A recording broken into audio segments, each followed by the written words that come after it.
The book of 1 Samuel, chapter 3, verse 1. And the child Samuel ministered unto Yahuwah before Eli. And the word of Yahuwah was precious in those days, and there was no open vision.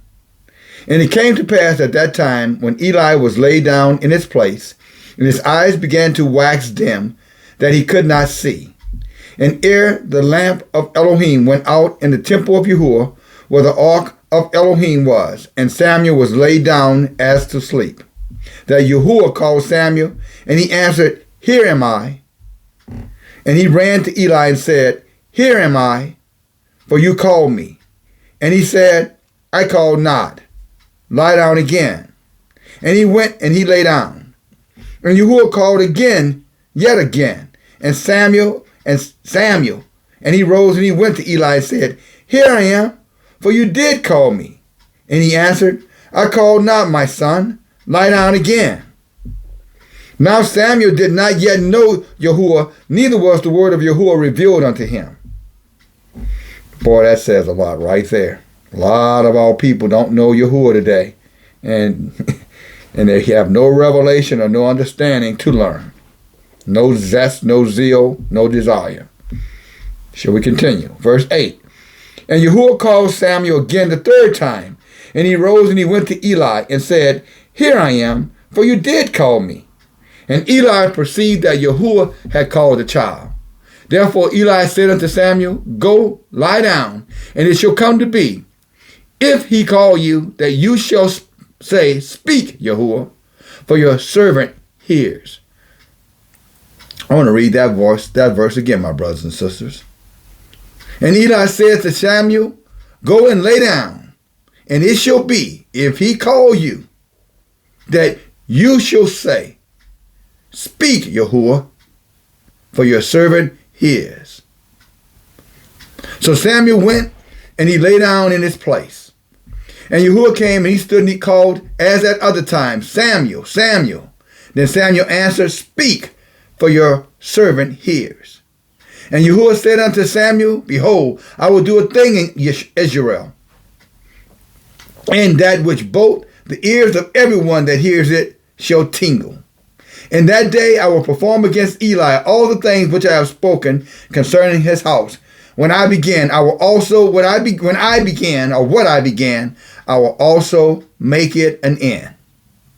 For I have told him that I will judge his house forever for the wickedness which he knows, because his sons have made themselves vile and restrained them not. Shabbat Shalom, Yasharel, Judah. It's your elder DFG. You know, this is a very, very, very interesting verse. These are some very interesting verses of scriptures here. You know, when I'm looking over this, and all I can just think as Yah is revealing this to us, and in his written word, of course, is that how very similar the times that we in are to these very times here. The famine of the word. What I mean by that? The truth is not being told anymore. A version of the truth.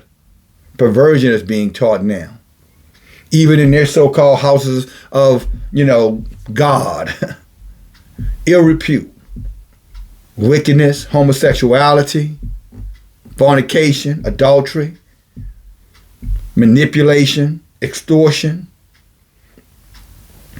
sorcery, wizardry. I mean, we're all hearing about, what's happening, between the Potter's house and what's going on in Diddy's house. For those of you who are in the United States, I'm sure you know what I'm talking about. But just how foul and how wicked these supposed to be temples are places where the men and the women of Yahuwah are supposed to have been dwelling. And that very same situation, that we see today was going on in the house of Eli, a prophet of Yasharel, a man of Yeshua, a Levite, one who had been assigned by Yahuwah to keep the people pure, to keep the people clean, to keep the people away from that kind of debauchery and wickedness and evil. Yet this man of Yah looked the other way because he was afraid that if he said something, he would be ostracized and put away. In other words, rejected. And he allowed two of his sons to defile the temple of Yahuwah and do every kind of wickedness known to man. Just as what's going on right now in all of these so-called houses of repute. Whorehouses. Some called churches.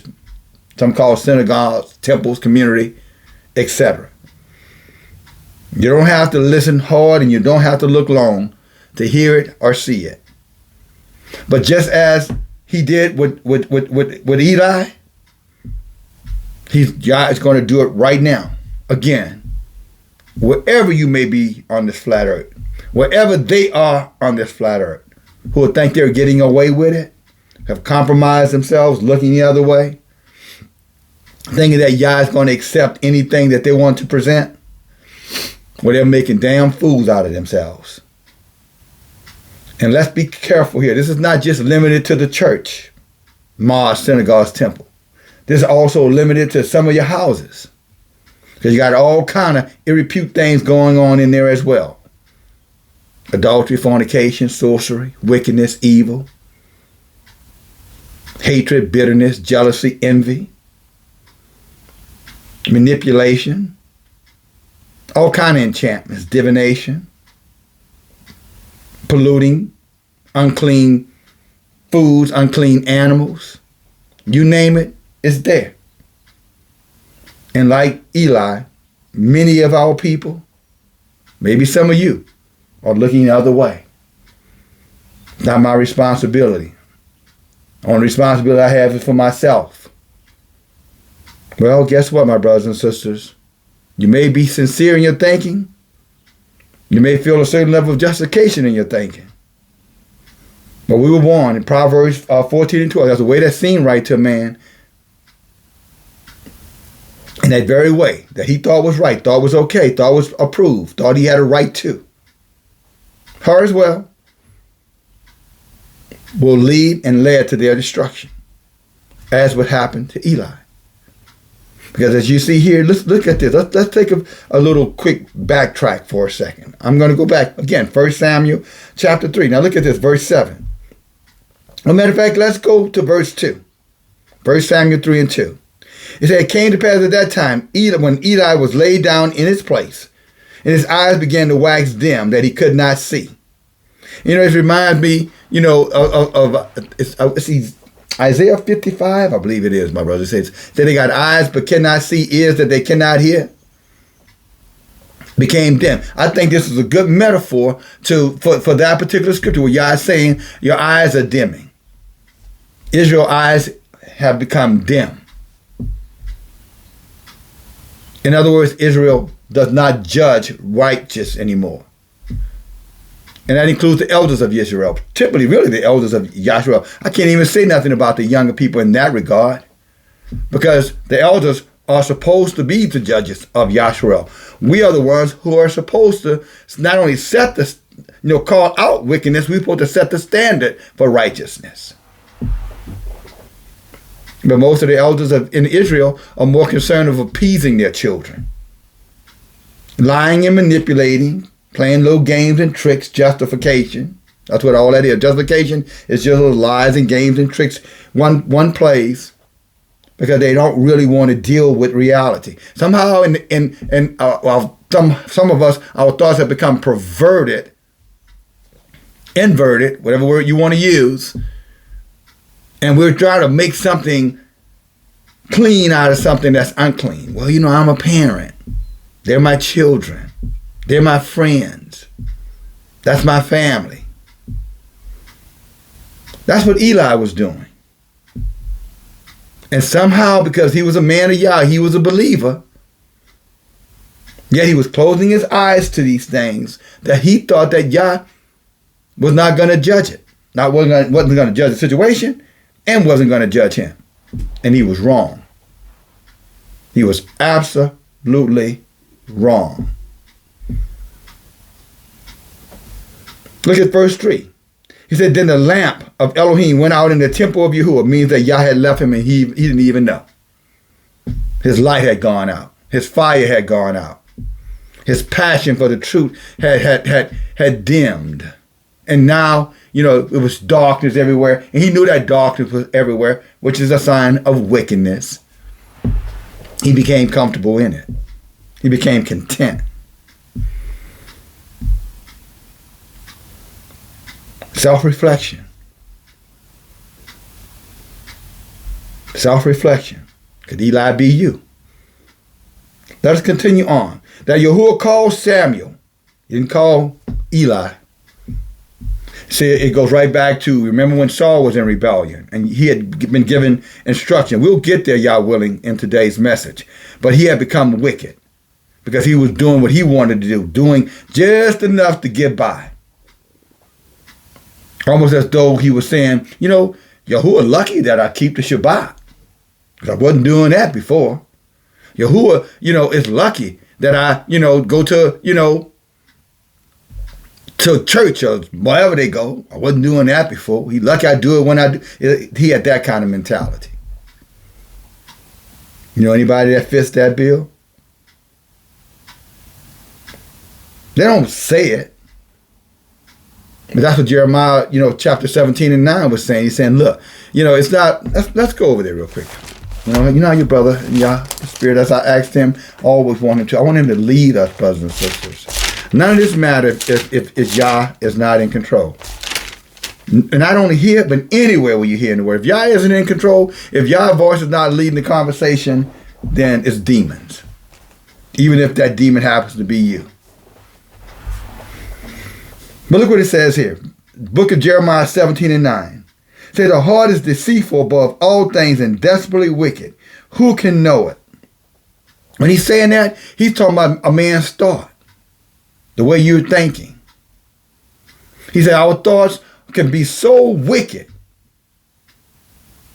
that it has no limitations how far we'll go. I'm talking about in wickedness, in darkness, intolerance. Allowing things to exist in our presence that should not exist. Not holding ourselves accountable, when we are in rebellion or we are in violation of Yah's commandments. Always seeking a way to easily say, well, it's somebody else. This is Eli. Well, you got to understand, it's not me, it's my sons. It's not me, it's you. It was Eli.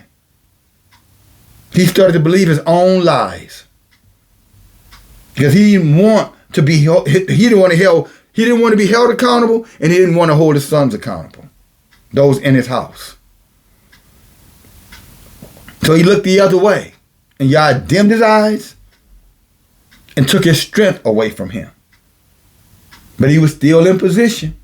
He was still believing he had it. He was still believing, I know I'm the boss. And he wasn't. Because Yah had taken it from him and directed it now to a child. And that's something in itself for the elders out here who have become puffed up. Thinking that you can do it. Thinking that it's okay to start with, to not finish what you started. Well, I'm going in a different way now.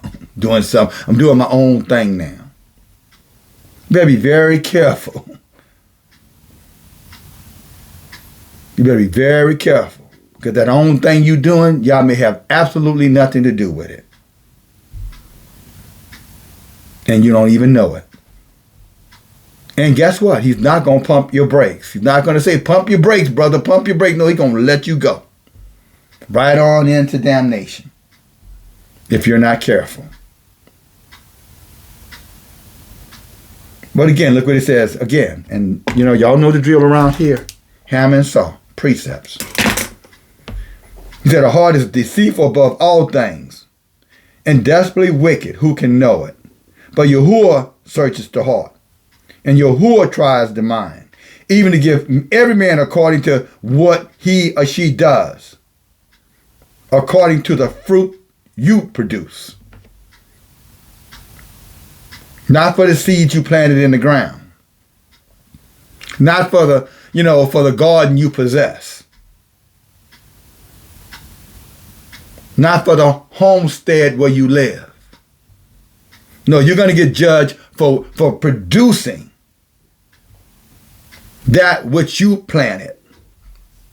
If seeds were edible, no one would have to put them in the ground. So you can have all the seeds you want, all the activities you want.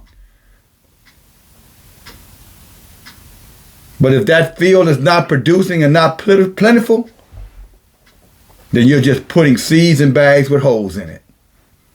You're just going to a whole bunch of activity, confusing activity for results. This is what's happening with Eli. This is what Yah is talking about in Jeremiah 17.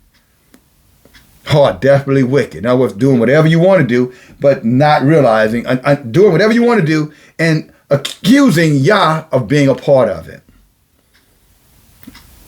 I know Yah is with me. Well, I don't know. I can't tell. Maybe you ought to go ask some of your friends, the people who are associated with you. Go ask your doctor who's still taking care of you while you saying Yah is going to heal you. Go ask the pharmacist when you're at the counter putting your prescription in. Because without him, you'll die. But yeah, Yah got you. Maybe it's time to go back and reread Deuteronomy 28, 1 through 14, and leave old Jesus alone who told you, Jesus will fix it. Or how shall I fix it? Oh, he'll fix it for me. Well, he ain't did it yet. Your ass still laying up. Still coughing up blood and pooping blood. I don't know. Ankle still swole. Couldn't walk 2 miles. Somebody held a gun to your head. Hell, half of it can't get out of the bed. That was Eli. But Yah with him. Give you something to compare and contrast. And this is not to shame you or make you feel bad if this fits you. It is to challenge you on what you're believing. Challenge you to ask a simple question. Is this the work of Yah, or is it the work of man, or is it the work of demons, or is this the work of myself? You see, Yah is never between two opinions. It just isn't. Yah is not a man that he should lie. And since Yah is not a man that he shall lie, then what does Deuteronomy 28, 1 and 4 say? Blessed shall you be in the fruit of your body. So if you're sick, and you've been sick, I'm not talking about some temporary illness. I'm talking about some diagnosed sickness that you've been dealing with for years. Thinking that Yahuwah is with you. That he somehow, got you carrying your cross. Just the cross he gave me to bear. That sounds like some Jesus foolishness to me.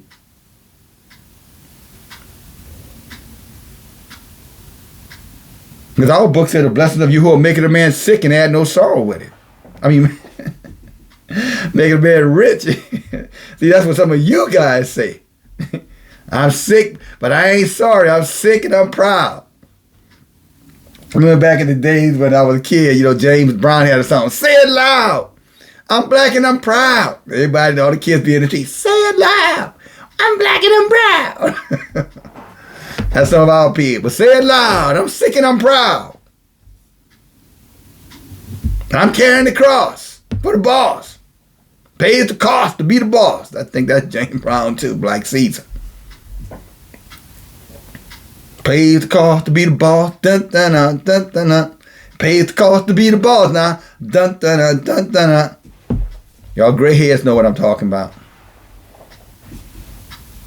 A perverted way of thinking. We have perverted the truth. Because this is what Yahuwah says again. Look what he says. What purpose does any leader, any watchman, any prophet serve if that prophet leader has an Eli mentality where he looks the other way when Yah's word is not being manifested.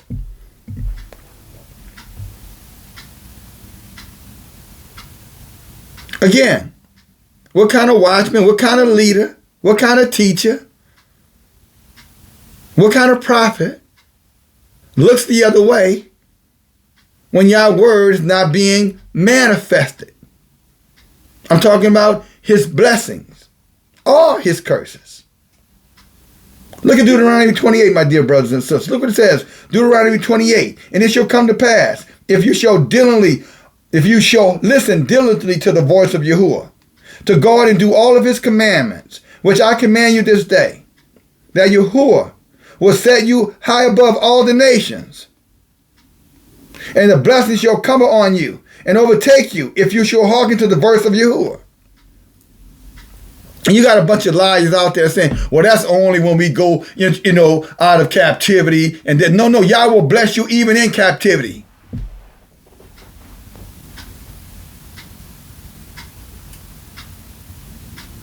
The reason why we don't see it in captivity because most of us are in rebellion. This rebellion is not some time, limit rebellion. Yeah, Yah has a date and time of when it's going to end. But that's not what this reads here. Because it goes on to say, and you shall be a blessing, in verse 2, and all these blessings shall come upon you and overtake you if you listen to the voice of Yahuwah. Blessed shall you be in the city. Blessed shall you be in the field. Blessed shall you be in the fruit of your body, the fruit of your ground. Blessed shall your body blessed shall you be in the fruit of your body and the fruit of your ground, and blessed shall be your cattle. But I'll look at the blessed shall be the fruit of your body.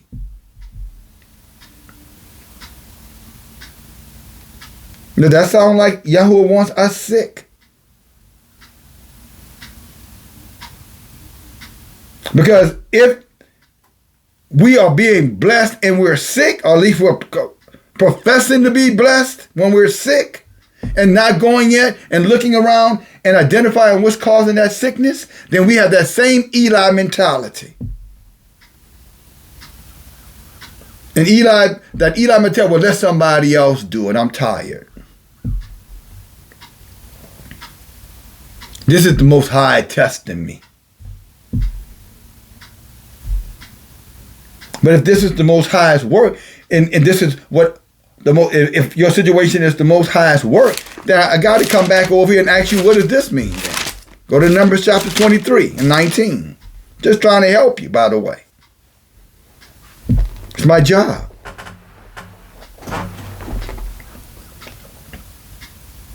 Can't fix you, but I can sure try to help you.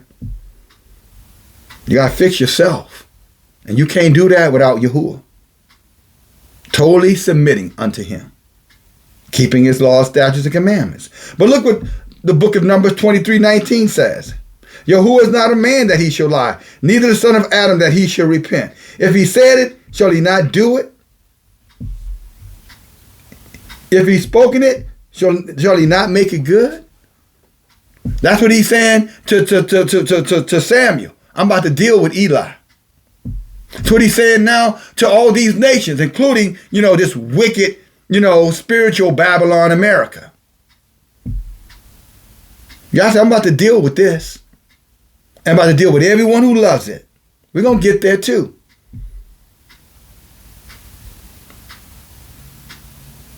But again, if Deuteronomy 28 and 3 and 4 is real, then that means number 23 and 19 is real, then Deuteronomy chapter 28, 3 and 4 is real. Because Yah is not a lie. He said that if you obeyed his laws, statutes, and commandments, you would not be sick.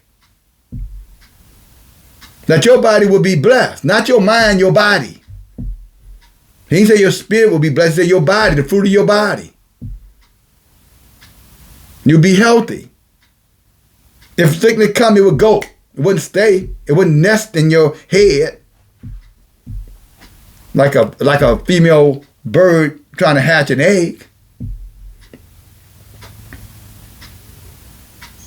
But the challenge with Israel, and I'll say it to my brothers and sisters, somebody got to say it, so I'll say it. There's no personal accountability anymore. We look the other way. We compromise.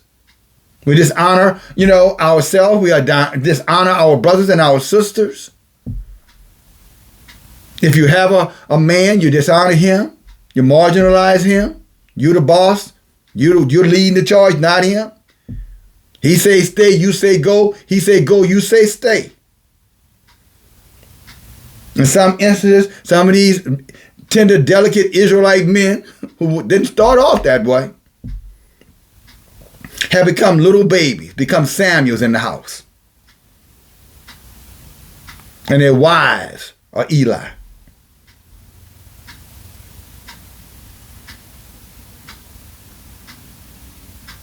And he gonna get judged. So that shoe fits you, you gonna get judged. And Miss Woman, so are you. So if he ain't gonna do it, I gotta do it. Well, I'm gonna tell you something. Whatever you're doing, you better not be violating Yah's commandments as it relates to how you treat him. I'll tell you that. Again, just because you feel like that, or because, someone is, doing a particular thing, don't justify you violating Yah's commandments.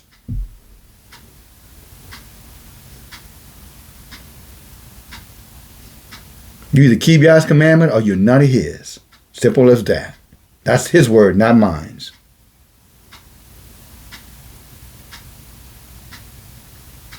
And if you play with it, since Yah is no respecter of persons, and Yah is not a man that he should lie, every curse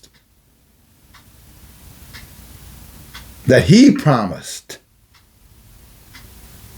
as judgment to you, or any of us who are in rebellion, and including these nations, you better believe, you better put on your winter coat, because you got a long winter ahead. You got to get your ass whipped.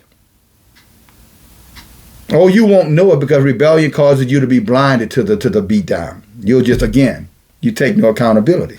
It's okay that you don't, but you ain't changing Yah's ways. None of us will. But this is what's going on in the house of Eli. No accountability. Everybody just coming and going, doing as they please. And what is he doing? Again, eyes are getting dim. Just a metaphor of just ignoring it. They're religious, though. I got my cipher.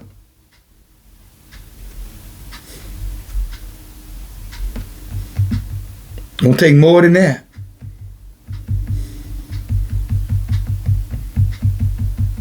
It ain't about having the cipher. It's about doing what's written in that cipher.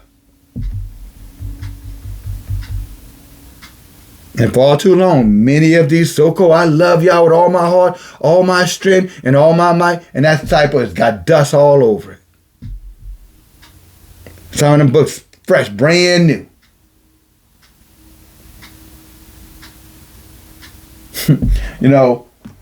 I would do it, but I don't want to.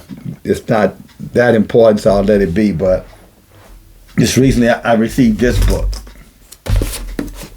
And some of y'all familiar with it. We would call this "What Happened with Black Wall Street" in Greenwood, Oklahoma, back in the early 1900s. And it's hardcover, beautiful book. Now I have the same book. This was gifted to me recently. I have the same book, but this book, as you can see, someone purchased it. Look at that book. Now, my version of this book, which is a paperback, almost have to glue the covers on it. This one wasn't used. It just became a library shelf book. And that's exactly the way many of those who are in Yahshua treat his word. It's just a book for the bookshelf. It's just a book for the library. It's just a book to say I got one. Having one and obeying what's written in one is, you know what I'm saying? It's not the same thing. So a lot of the things that many of our brothers and sisters are dealing with, this nation is dealing with, many nations. But since we're in this particular group, we're here in America. So we're going to talk about America, but it applies whether you're in the United Kingdom or Australia or anywhere else on this flat earth. It doesn't matter what country or what island you're in or on. Yah doesn't change. And as he told us in 2 Chronicles 16 and 9, he said what? His presence is everywhere, throughout the whole earth, looking for those whose hearts are perfect to show himself strong, and those whose hearts are perfect towards him. So Yah don't have a border that he has to protect. Yah don't have an immigration problem. Yah has a rebellion problem.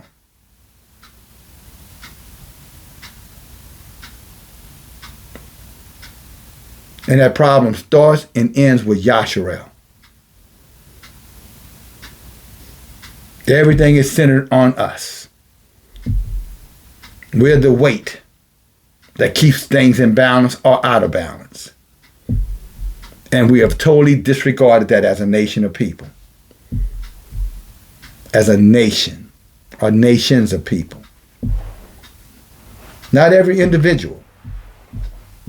Some of us are holding the torch in this darkness. We're still a light. But there's another group around us whose lights have gone out. And Yah's about to judge it. Them, their house, and their land. But let's come back over here, back to Samuel. Watch this. So now he was, and so he says, 1 Samuel chapter 3. And it came to pass at that time Eli was laid down in his place, comfortable. Everything, I don't want no problems. Just want to get along. Just want to go along. Leave me alone. It came to pass at that time when Eli was laid down in his place, his eyes began to wax dim and he could not see. And that's not a blessing. And the lamp of Elohim went out in the temple of Yahuwah. That's Yah's light going out in many of those who are in Israel who started. Even though we might have started off in other religions out of, ignorance, lack of knowledge. But then Yah led us to his light, to his truth. And then what did we do? We brought those same, behaviors we had when we were in those Christianity or wherever you were, and you brought it right here into the truth, and then you settled right here, and you brought your stinky ways right here, and you started to stink again. You're the same person you were when you were a Christian, but you don't say Jesus, you say Yahushua. You don't say, God, you say Yahuwah, or whatever name you're using. Yahuwah is the name, but there ain't no salvation just in pronouncing a name. That's why, again, challenging many of my brothers and sisters. Well, brother, it's how you say it. No, it's how you live it.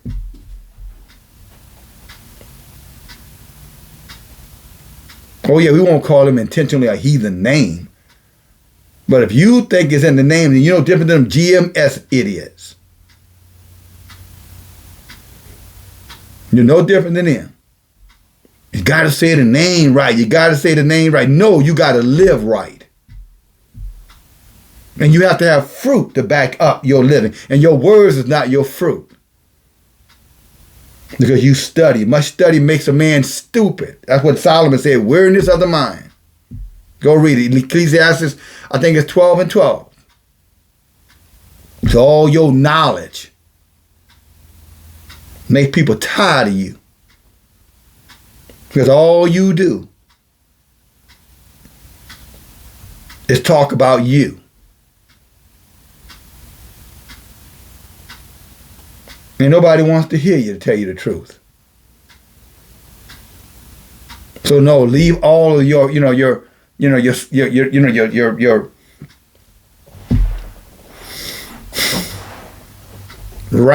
rambling. You keep your rambling to yourself. We don't want to hear you. We want the truth. We're in the last days. We're being judged while you over there talking about names. You name calling. Oh, brother, you just don't understand. Yeah, and I just don't care. So don't waste your time.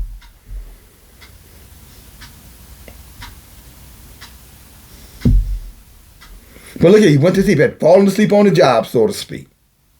Verse 3. The lamp had gone out of Elohim, and the lamp of Elohim went out in the temple of Yahuwah, where the ark of Elohim was. And Samuel was laying there sleeping. Isn't that sad, brothers and sisters? Y'all done departed from him and he don't even know it. His light's gone. This is why we should always be self-examine ourselves.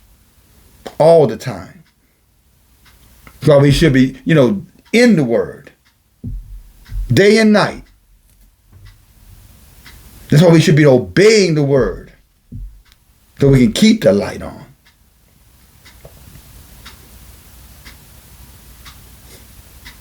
But because we aren't doing it, any discomfort would be justification to turn off the light. Or to walk away from the light, better said. Light's already turned off. I guess just dimming it, making it darker and darker. Just give me a reason not to be, at the Tanakh study. Just give me a reason not to keep Shabbat. Just give me a reason not to pray. Because I want to play.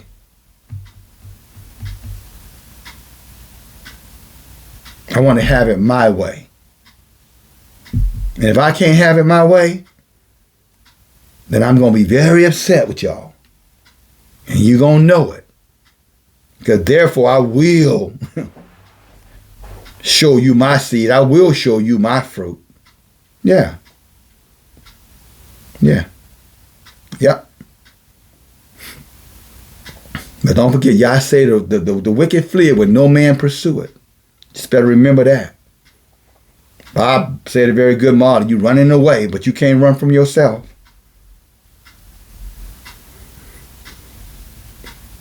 You're just going to tire yourself out.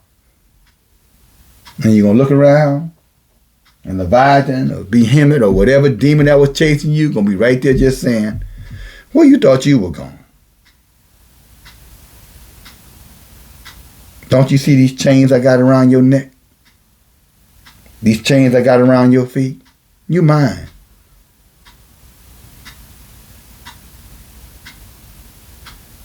I love you and you love me. You just don't know it. But you do. Look how you live. Who you think you were serving? Surely not Yahuwah. Oops. You did think it was Yahuwah. You poor thing, you. No, you mine. And that's what the demons are saying with many of us. No, they don't. Let them run on out there. Let them think they're right. Let them get comfortable in their darkness, their situation. That way they won't turn to Yah. They won't repent. They'll just bathe in the fact I'm right and you just don't understand, brother.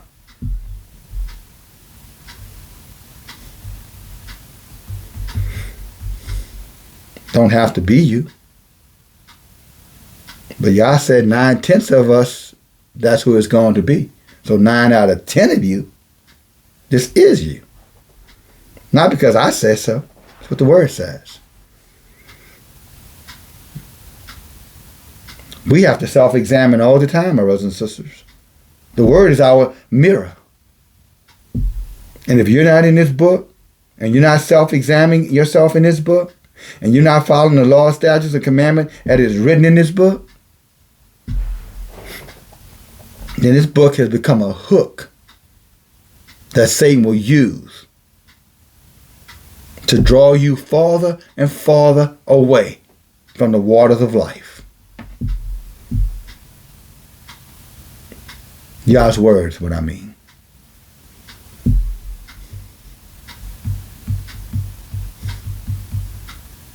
Let's go a little bit farther. Look at verse 4. And Yahuwah called Samuel, and he answered and said, here I am. You know, he didn't call Eli. This is where the envy comes in inside of Yashrael. You know, when you look at Deuteronomy chapter 58 and 54, he said, the tender, delicate man who hates his brother and hates his sister. He hates his children.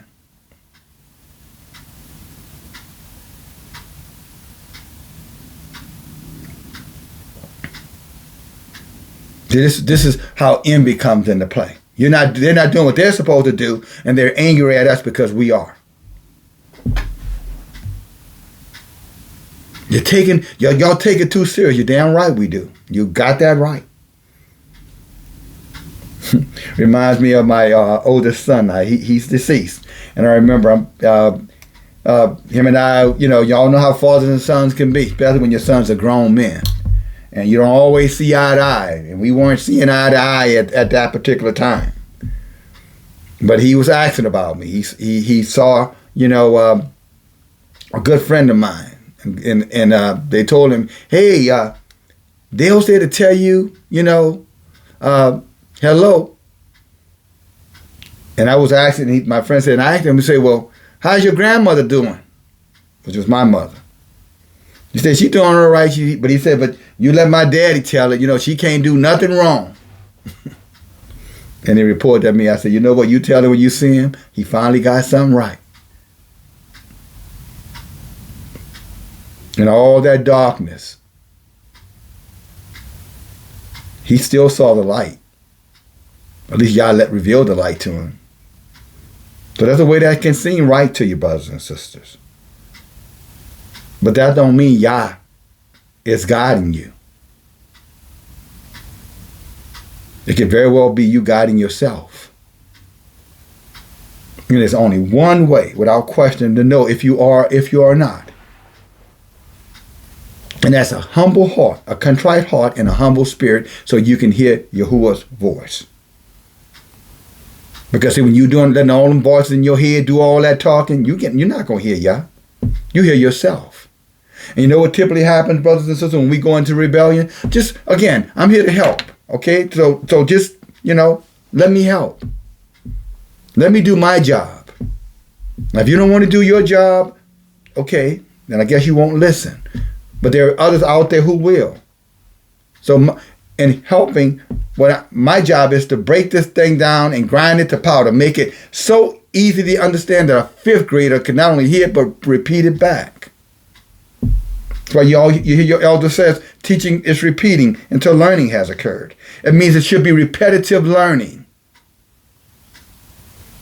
Just like Yahuwah told Joshua in Joshua chapter 1, just like he told Moses in Deuteronomy chapter 6 to tell us. Put a door here, put it everywhere.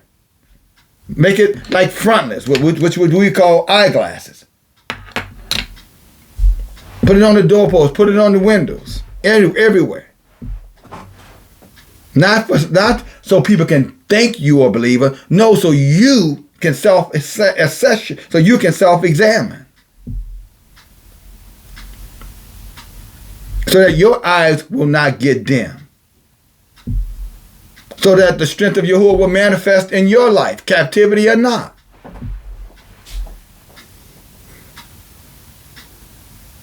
I didn't say we would be able to keep all of the laws in captivity. I said Yah can produce his strength in you in captivity. Because it's funny, we want to throw captivity in there, when we're trying to justify our plight. But as soon as something happens beneficial to us, then we want to, oh, Yah is blessing me, brother. You don't know. Yah is blessing me. Oh, I thought you were under the curse. I thought you were cursed. Now you're over here talking about Yah bless you. But then when you come over there where accountability lies, then you want to use the curses as justification to stay in darkness. How interesting. To stay sick. To stay wicked. To stay rebellious.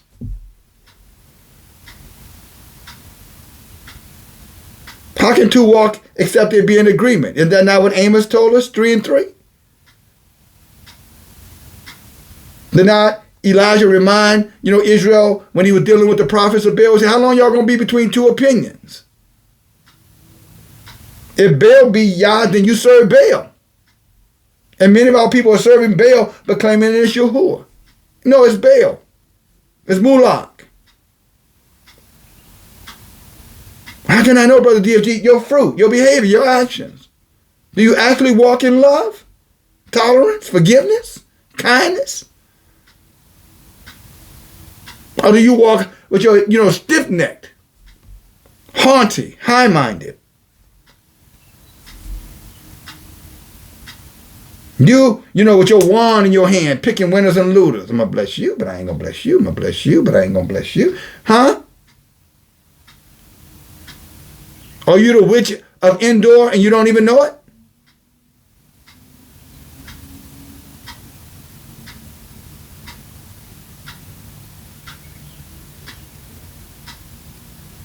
You might want to consider it while you still have breath in your body. You might want to do a self-assessment and ask yourself, where does bitterness come from? It's not from Yah.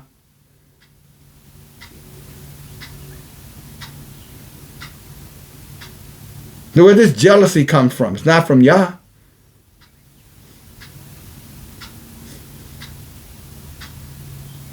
Where's this, if I get offended, you know what I'm saying, we got a problem come from? That didn't come from Yah.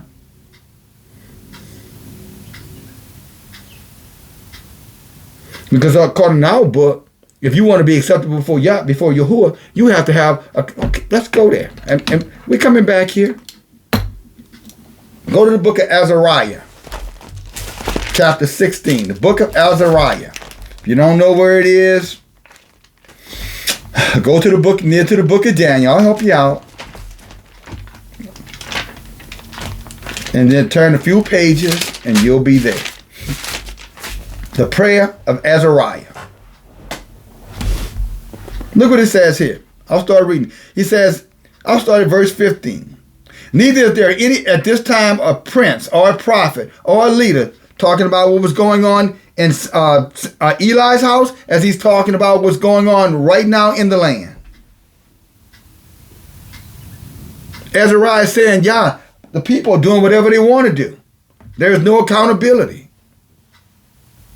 Everybody's afraid to say something that's going to piss somebody off.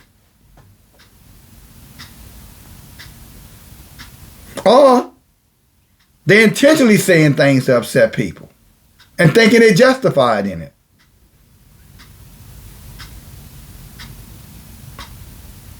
But whether they intentionally set people off or allowing themselves to get angry because how they feel, Yah's in neither one of those two. That's you. That's you doing you. That's them doing them.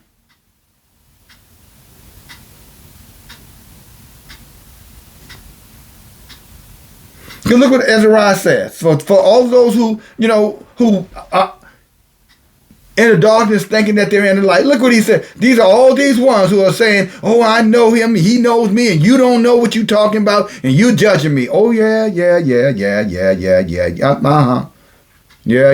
Just keep on talking. Keep on talking.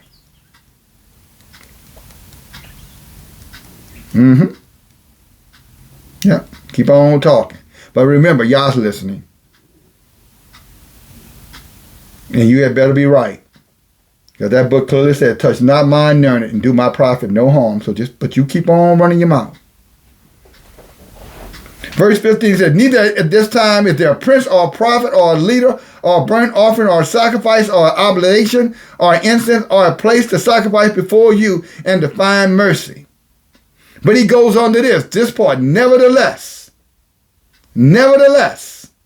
Y'all said regardless if we can't do those things or have those things. He said, nevertheless, in a contrite heart and a humble spirit.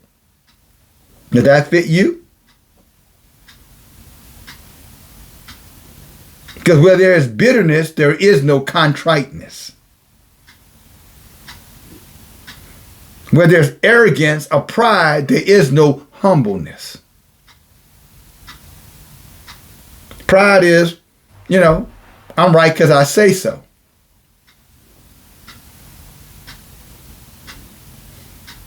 Because I feel like I'm right.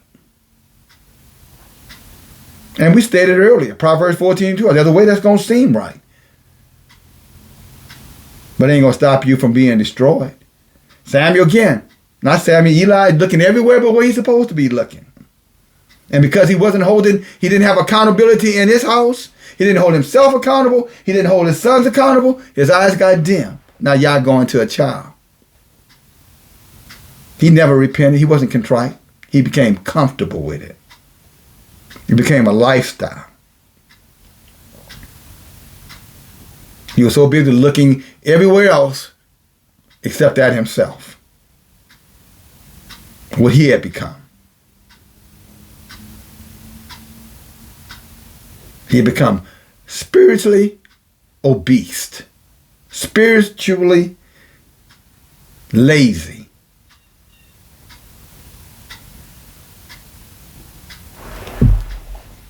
Nevertheless, a contrite heart and a humble spirit, let us be accepted.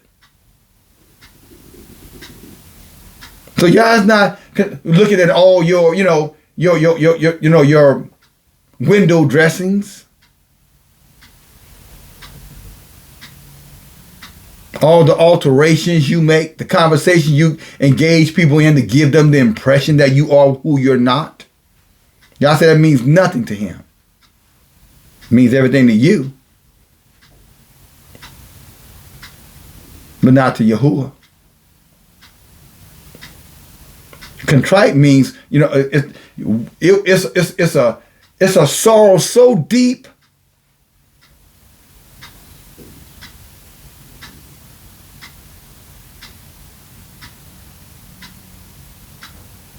that only Yah can lift you out of it.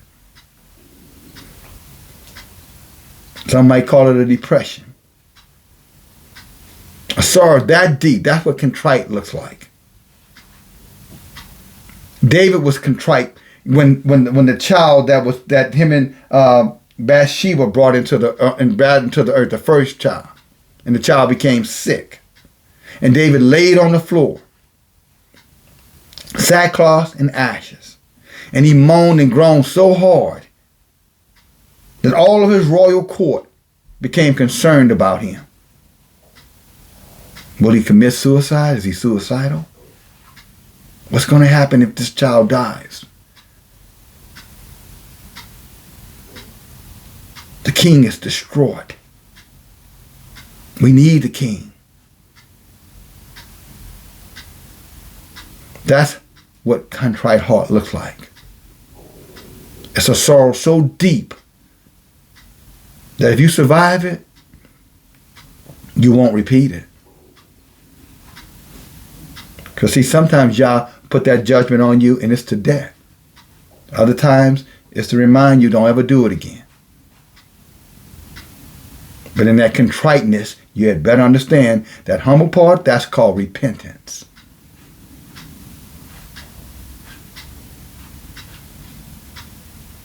I accept my correction. I accept my chastisement. And nobody shares these things with us, brothers and sisters. Therefore, these curses are not lifted. The darkness stays among us. Our cries and prayers are not heard. I don't know about you, but I'm sick and tired of being sick and tired.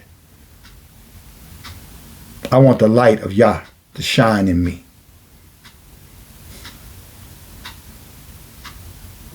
What about you? Because nothing else is going to do.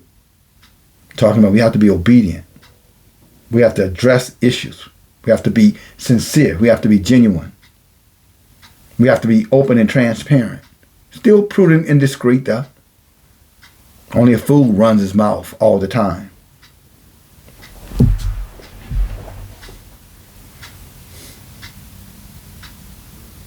But it's time to look inside. The clouds of darkness are all around us, brothers and sisters. If you're not paying attention, I'm telling you, not only are they pushing new diseases, and they are, the book calls them plagues, but they're fanning the winds of war. War is all the word, the war drums are everywhere. And I know that many of our brothers and sisters say, well, I don't care about all that stuff. I don't worry about all that. You better be worried about it, because I can assure you, if Yah's not with you, that war coming to your door, you're worried then. You can have all that arrogance you want talking that crap now. That's because you ain't worried about it. You don't want to deal with the reality of what's coming. See, that's the kind of pride that I'm talking about here. That's the kind of pride. Brother, I don't want to hear nothing about that. Yeah, because you're prideful. Where's this book? The book said when you see these indicators that you know this is a warning from Yahuwah. Why you don't want to hear about it?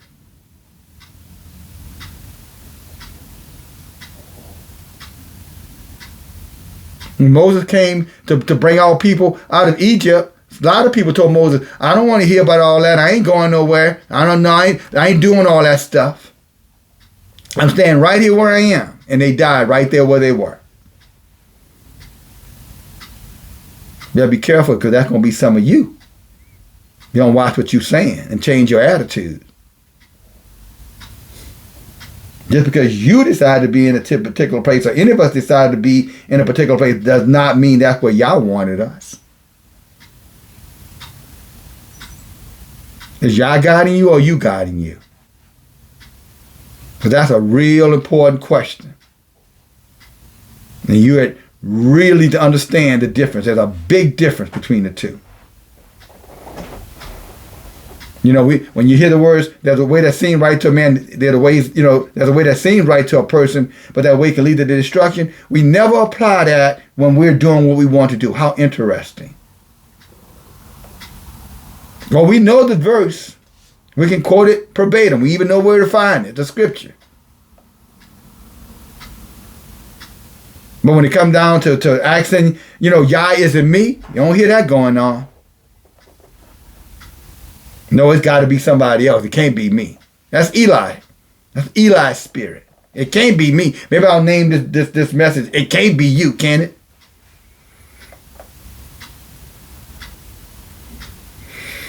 Yes, it's you. More times than not, it's us. It's definitely Israel.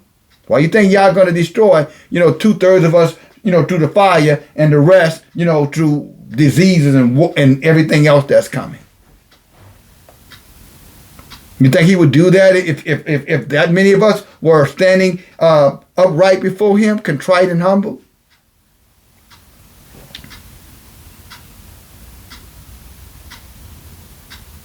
So except you're trying to make Yahuwah a liar, how if you're not blessed in your body, you're blessed of Yahuwah. When Yahuwah said his blessing would manifest in your body because you were keeping his commandments.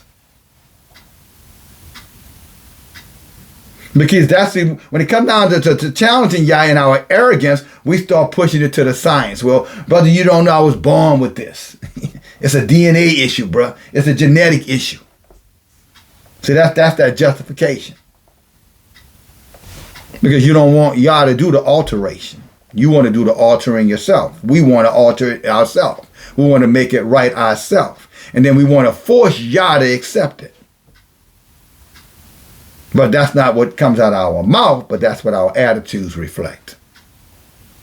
We're not bold enough to tell Yah, accept it. We just justify it by saying Yah should understand my situation. And I'm saying that Yah don't go against his word, regardless of your situation.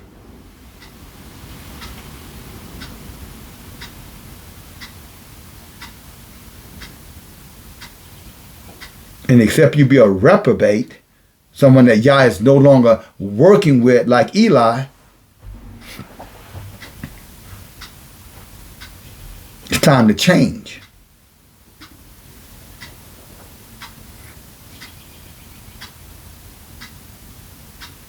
While it's still time, and there's not a lot of time left.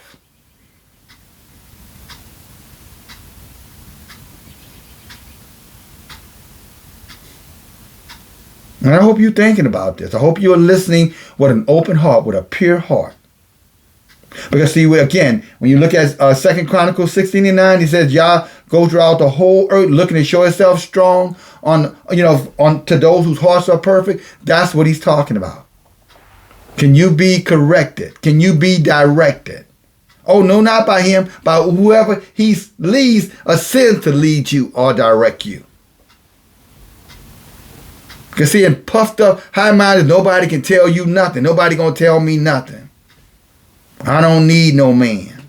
Y'all know that group. Ain't no man gonna tell me nothing. Yeah, I know. But neither will Yah. He's already said what he got to say to you.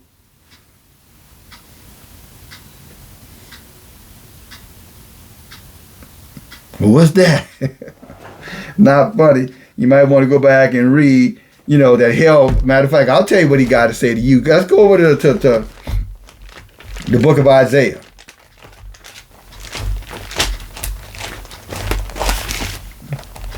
Chapter 5. Tell you what he got to say about him. He said, the book of Isaiah, chapter 5, verse 14. Matter of fact, let's go to verse 13. He said, therefore my people are gone into captivity because they have no knowledge. They're not going into captivity because, that's just the way it's supposed to be. We're not sick just because of my DNA or my genetics. No, he says something else going on with his people. No knowledge. Hosea 4 and 6 said what? Yahuwah's people say, well, destroy for a lack of the knowledge. But no, brother, I know everything. No, you don't, sister.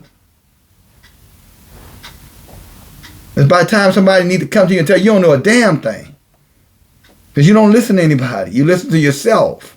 You're a God. You're your own goddess.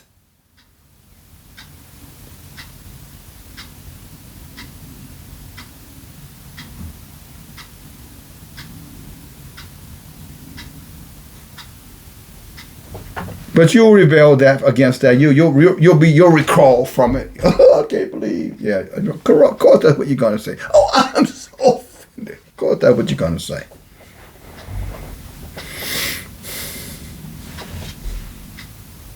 That's your problem right there. Because if you had a contrite heart, you would say, well, maybe I need to self-examine. Maybe this is y'all warning me through, Brother DFG.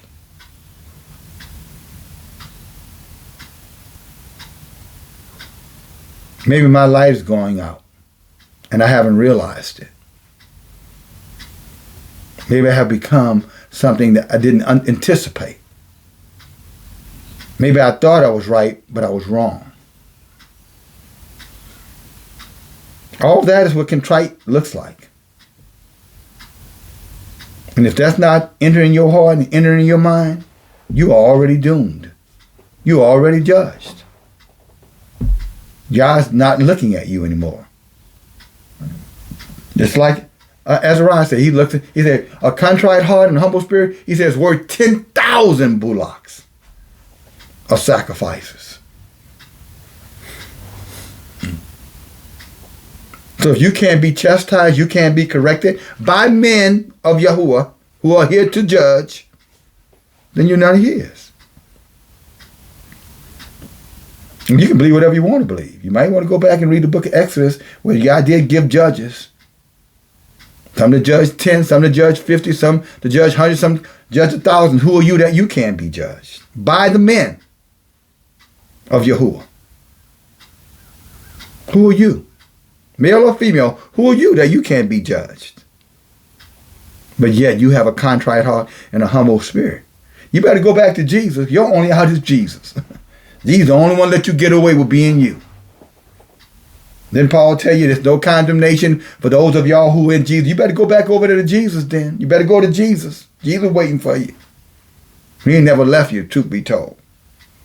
Better said, you never left him. You just said you did. Because you got a cipher and you know his name. Or not. Because you know how to pronounce his name. Or not.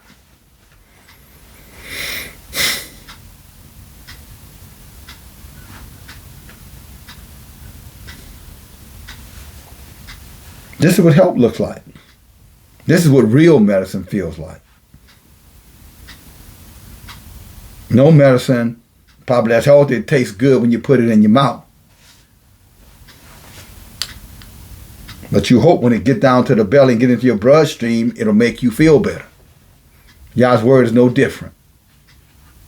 But if you don't even let it in, there's no way for you to win. And you're not letting in because you read your Bible. You let it in is when you obey what is written in the book. That's the healing medicine that Jeremiah talks about. Chapter 30 and 17. Really 30 and 13 through 17.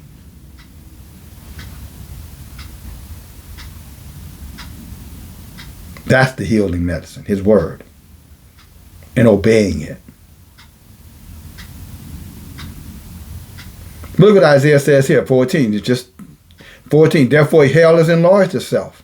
Hell has enlarged herself. Interesting, called hell a female. Said hell has enlarged herself and opened her mouth without measure. I don't know what y'all's trying to tell us right there.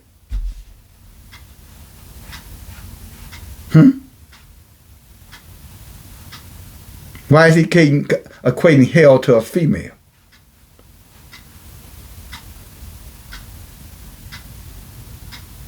Open her mouth, won't shut up.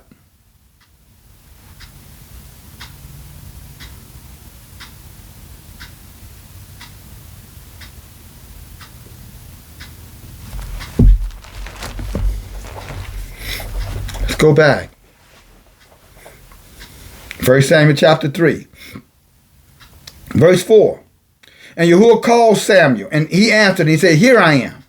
And this I don't want to, Peter said, here I am, here I am, here I am. This is the same lie they taught or were teaching over, in Christiantics in the New Testament, when they were talking about, when somebody asked, can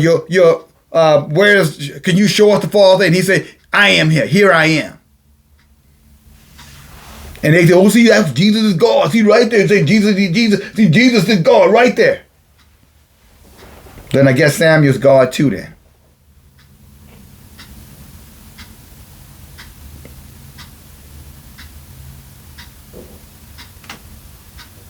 If that's your basis for which makes your Jesus God, then Samuel's God too then, according to you.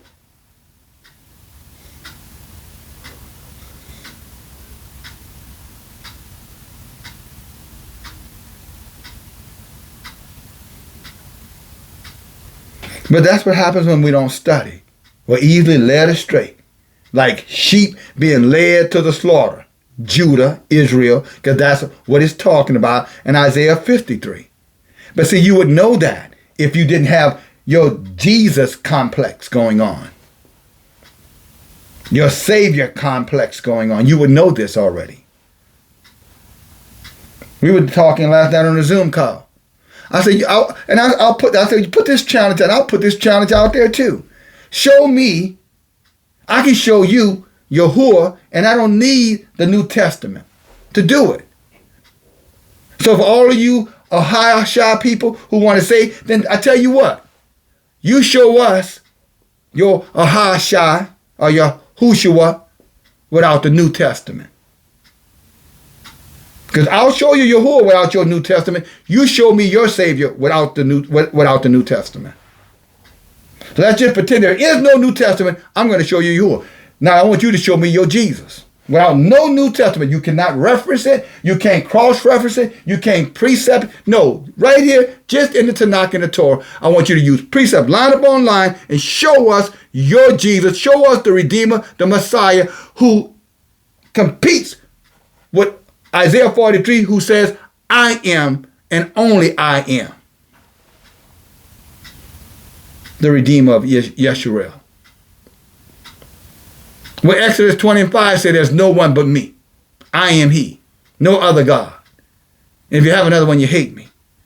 Exodus chapter 22 and 21. Let me go that real quick. We're coming back here. Because like I said, prove it. Show us your Jesus with precepts without any New Testament. And we'll show you our Yahuwah and who he is without any New Testament. That shouldn't be too hard for you to do. Since you claim he's your Savior, he's your Redeemer.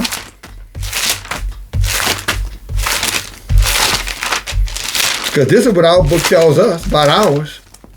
Look at this.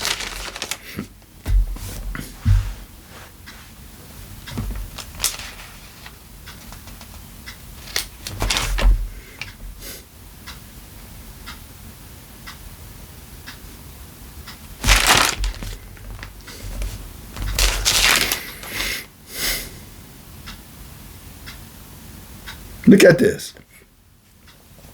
Exodus 22 and 20.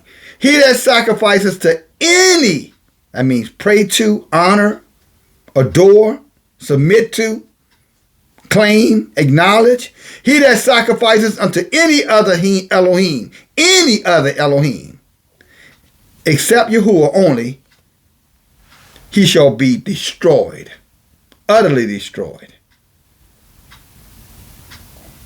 But you want to say there's another one. Or they want to tell us there's another one. Better say it. He said they're going to be utterly destroyed for it.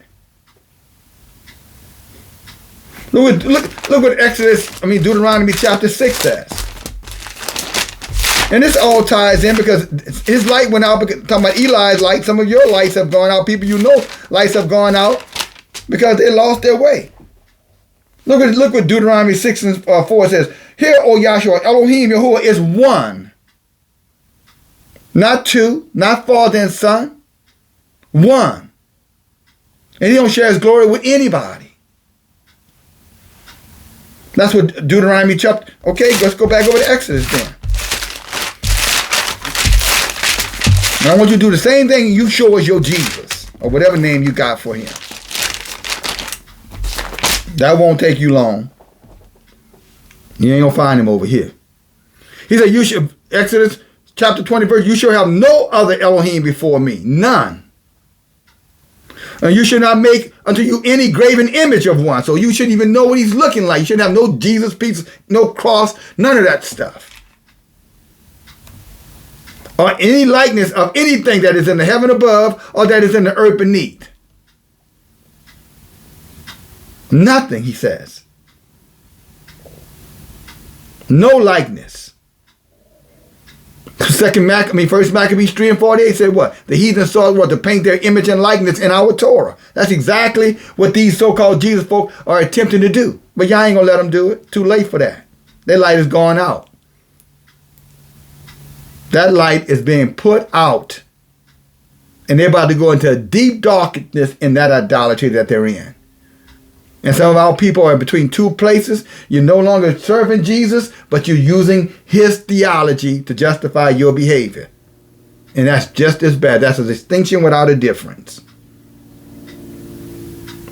You're supposed to be a total changed person when you walk away from Christianity. I mean, totally changed. So noticeable, people are like, damn, sister ain't, wow, she's different. Man, he's different. And now they mad at you. No, ain't that? That's not what he's talking about. That's what some of us, they mad because I don't do this. That's where you get it twisted. They mad at you because you ain't doing because your attitude, you've been had a bad attitude. They ain't just start getting mad with you. They've been mad with you. Tell the truth.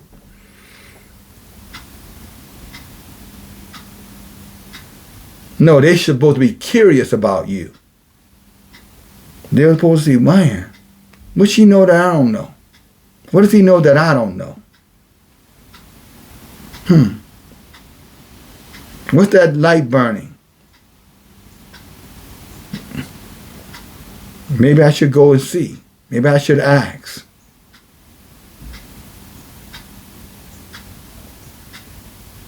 But no, we prefer the other way. Bring our attitude right on to the other side. And y'all say, I'm going to smack you head off with that foolishness. He said, don't you bring that mess over here. You better leave that Christianity and Christianics over there where you found them. Or I'll deal with you. I'll put your lights out. And many of our sisters and brothers' lights got put out because they came over here with that same mindset. Or they over here doing that. Between two opinions. I love Yahuwah, but I love Yahushua too. You sound like Paul. He said, oh, wretched man that I am.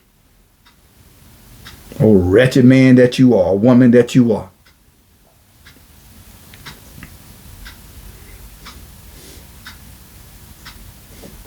Look what it says here, brothers and sisters. You shall not make any image, any likeness of anything that is in the heaven above, or that is in the earth beneath, or that is in the water under the earth. I mean, he's talking about everything. He ain't leaving nothing to chance. And you shall not bow down yourself to them, nor serve them. Serve them means that you don't honor them, you don't recognize them, you don't pray to them, you don't claim them.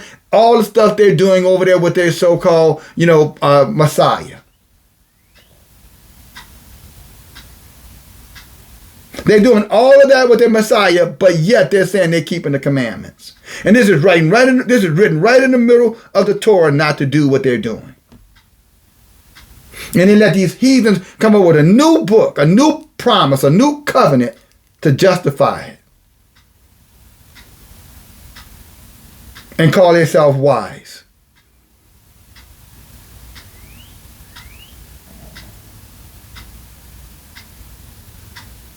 So they professed to be wise, but what? They became fools and darkness came upon them. Ignorance. Their knowledge, they did not get. Their knowledge did not increase. It actually decreased. They're right over here with us, still over there with them. Two opinions. Yet the book clearly, how can two walk together except they agree? Glenn, right here. Brothers and sisters, come on now. How can you get this twisted? Look at this. Exodus chapter 20. Verse 5, let's go with 4 again. You shall not make unto you any, means nothing, graven image or any likeness of anything that is in the heaven above, or that is in the earth beneath, or that is in the water under the earth. No, what he's doing, he's telling you utterly nothing. Because 4 leads to 5. You shall not bow down yourself to them. Nothing, or serve them. Nothing. For I, Yahuwah Elohim, am a jealous Elohim. And I will judge you. I will bring my judgment upon you. That's what he means. Visiting iniquity upon you. The curses upon you. Upon your fathers, your children. Of them that hate him. Now you would think, why would they even struggle with this? Because just like Eli, they're in the darkness and they don't even know it. They stopped holding themselves and others accountable a long time ago. Samuel came in the house, they got some insight, they got some knowledge, they got a little blessing here and a little blessing there, and they were good with it. Y'all gave them a little insight. Oh, y'all the Israelites. Y'all the people of the book. And that's where it stopped, right there. That's where it stopped with so many of us, right there. Now you didn't admit to think about racism. This is about redemption and salvation. Racism ain't got a damn thing to do with this.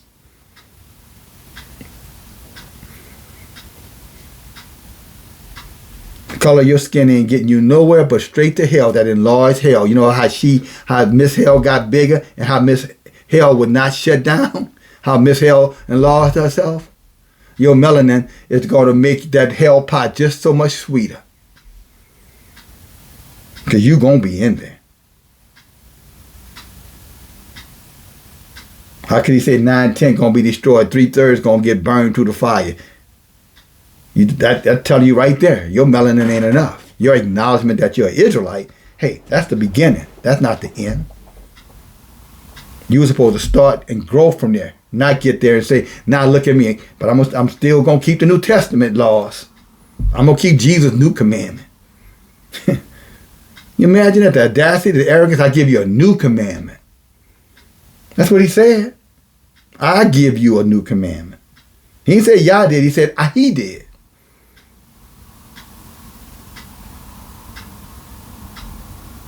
But see, when blindness, that dimness comes, you don't even discern it. You can't even see. That's what he said. He didn't say Yahuwah gave me a new commandment to give y'all. He said I gave you because he made himself Elohim. Is that not what they were accusing him for? When they brought him in front of the Sanhedrin court? Isn't that what they accused him of? You man making yourself Elohim? Y'all forgot that part? According to them, it was the Israelites who were judging him for that.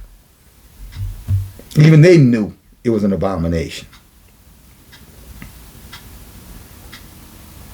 But then, like the clever devils they are, they put a spin on it. Well, no, it was just this. He was just a feeling pride. Okay, whatever you believe, whatever you want to believe.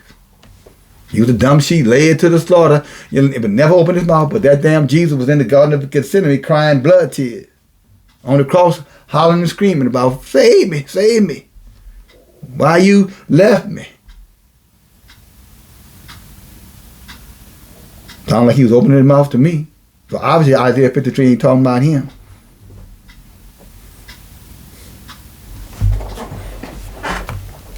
Y'all say you hate him.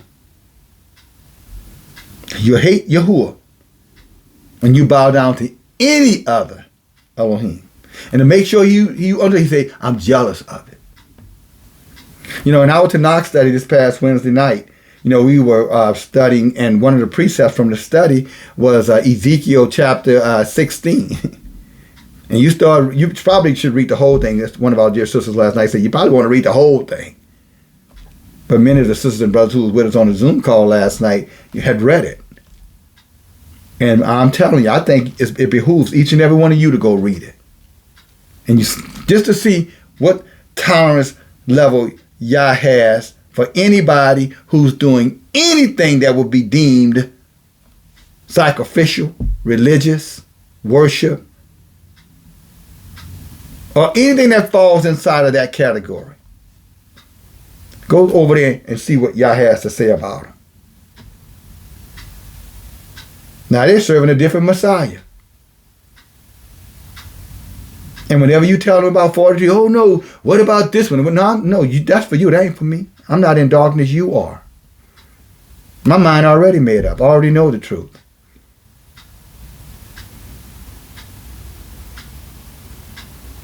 I don't need your medicine. I don't need your theology. I don't need your persuasion.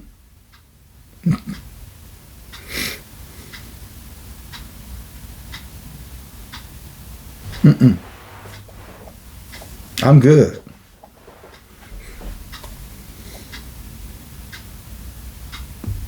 Are you good, brothers and sisters? He says, I'm one. I share my glory with nobody. Nobody. I share my glory with nobody. That means there shouldn't even be any thought of anything other than Yahuwah for Israel. Otherwise, you're sharing his glory. So why would there be a Redeemer or Messiah that we got to go through? Wouldn't that be sharing his glory? He said no one. Means zero. Nothing. But they conveniently ignore it because they've been indoctrinated in the New Testament, in the book of sorcery and lies, spinning truth, conflating of facts. The Fiso family, I'm sure, are pretty happy. The Jesuit priests who wrote many of those books, I'm sure they're delighted. Nimrod group, I'm sure they're patting themselves on the back. Boy, we got them that time. They look down in hell and they look upon this man and say, you the one? If you read further, you go to Isaiah chapter 14. I'm going back. I'm not done yet, brothers. Go over to Isaiah. Back to Isaiah. Then we're gonna wrap it up back to 1 Samuel. You want to hear the rest of this. I promise you. You want to hear the rest of it. I believe y'all want you to hear the rest of it as well. But look what it says in Isaiah 14. It says, look, he said what? And all they shall say unto you, Isaiah 14, verse 10, and all they that shall speak and say unto you, are you the one that become as weak as us? They're talking about Yahushua. And become like unto us. He became a man, so he know the sins of the men. Y'all remember that? So he could carry all our burdens. Y'all remember that? This is what that's talking about. It goes on to say here, your pump is brought down to hell now. Didn't they say he went in hell to set the captives free? Your pump has been brought down to hell, your arrogance.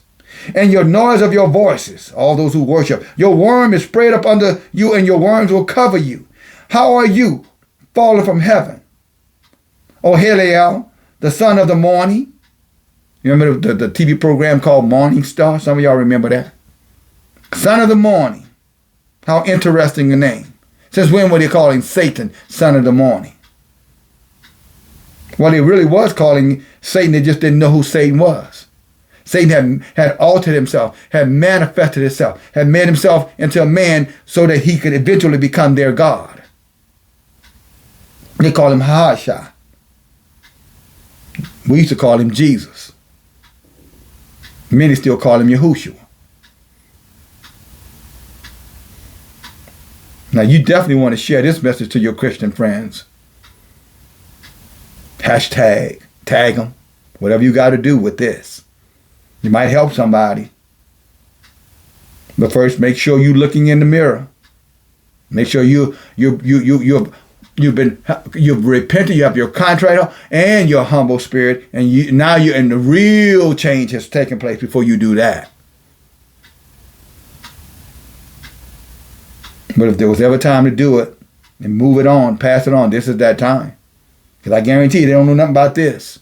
Watch this. Let me go even farther. How are you fallen from heaven, O Halal, the son of the morning? It says howling just means pronouncing. Son of the morning. How you are cut down to the ground, which did weaken the nations. How did it weaken the nation? By turning us away from Yahuwah. By turning us away from Yahuwah's Torah. By giving us a new covenant. Saying that Yahuwah's original covenant wasn't good enough. That we weren't good enough. Yah wasn't good enough.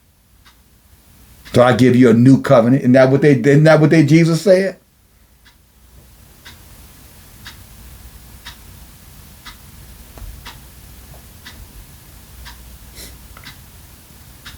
He weakened the nations with that lie. That New Testament has weakened the nation. In other words, we are now in idolatry all over the place, committing every kind of whoredom known under man, under the sun. And I ain't talking about sleeping with no women either. I'm talking about real whoredom. Spiritual whoredom, the kind of whoredom that will send you to hell. The hell that they're in. Let me continue. This says, how you fallen from heaven, O son of the morning. How you've been cut down to the ground, you that weaken the nations. For you have said in your heart, I will ascend unto heaven. Did not they say he ascended to heaven and seated on the right hand of the Father? Did they not tell us that, brothers and sisters?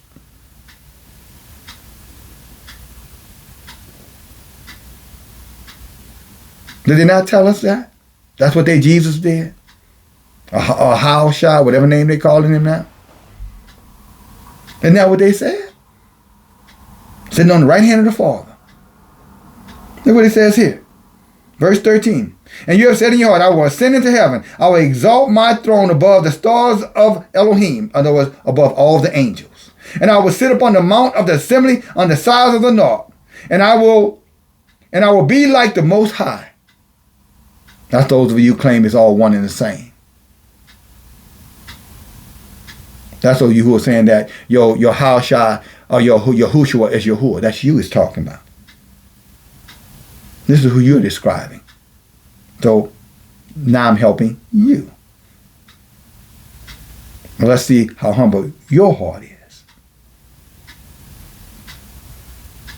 Respectfully. Yeah, you should be brought down to hell, to the sides of the pit. And they shall see you. Get this part, brothers and sisters. Check verse 60. And they that see you shall narrowly look upon you and consider, saying, is this the man that made the whole earth tremble? Ain't nobody call Satan no man. They call Jesus the Son of Man. They ain't talking about no Satan here.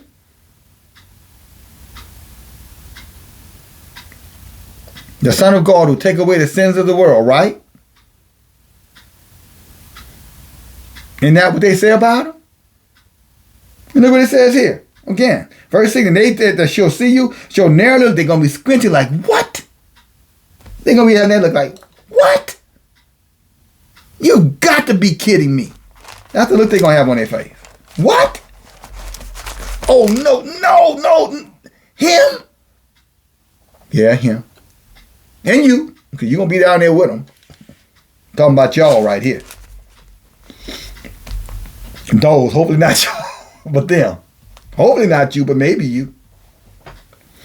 So it goes on to say, yeah, you shall be brought down to hell to the sides of the pit, verse 16. And they shall see you, and they that see you shall narrowly look upon you and consider you, saying, is this the man that made the whole earth to tremble, that did shake the kingdoms? In other words, spreaded that, Christianity all over this flat earth.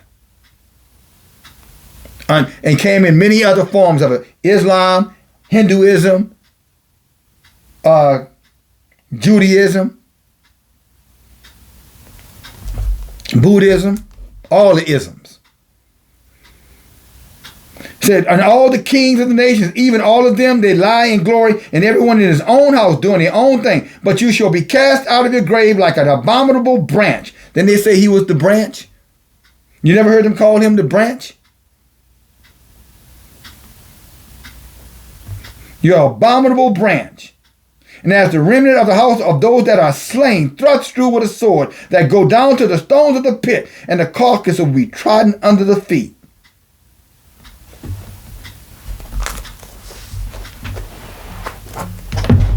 I just described you the whole Jesus story right there, that fast.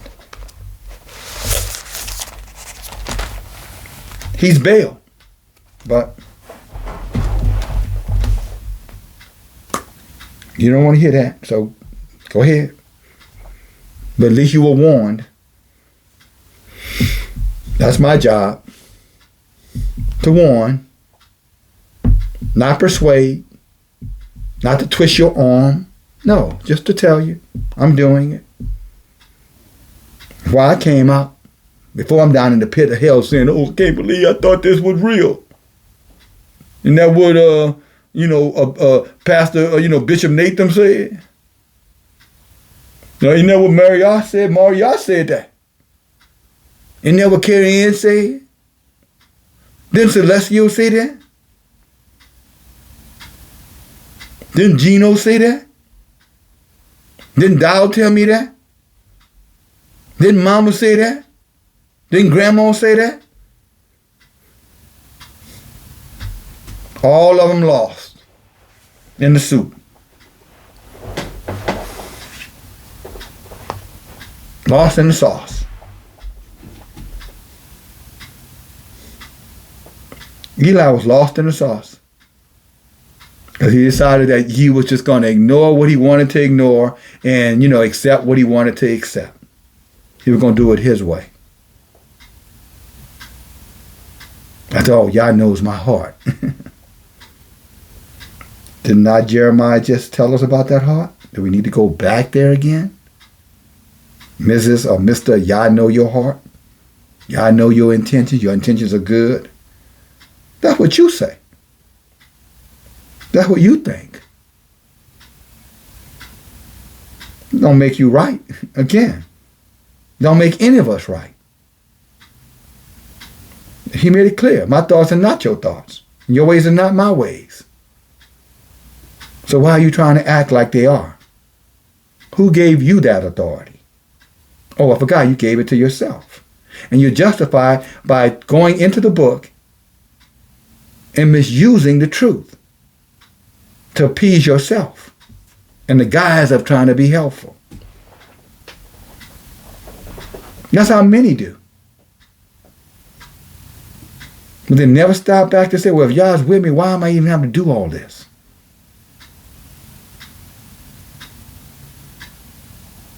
If Yah's with me, I thought he said the blessing of Yahuwah maketh a man rich and had no sorrow with it. For those who violate Yah's Torah, don't keep his Torah, I got a question for you. How was your week last week? Just asking for a friend. I'm not literally asking for a friend, but I'm just asking for a friend as to say, how was your week last week? You blew off the Shabbat, right? Tell me how your week went. Tell me about all those blessings you got all week long. I'm listening.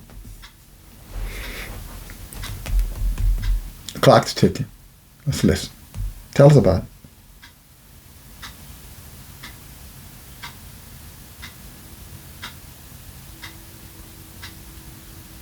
I didn't hear you. Say a little louder.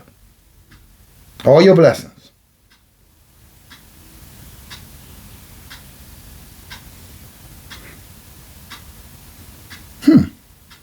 Can't hear nothing. Hell, someone say it's like quiet. You as quiet as a church mouse pissing on cotton. And you think Yah's word is not true? I know you ain't got nothing to tell. I got it. You can tell me about some problems you had, though. You know it, I know it, and Yahuwah knows it. Well, maybe you don't know it. That might be a stretch.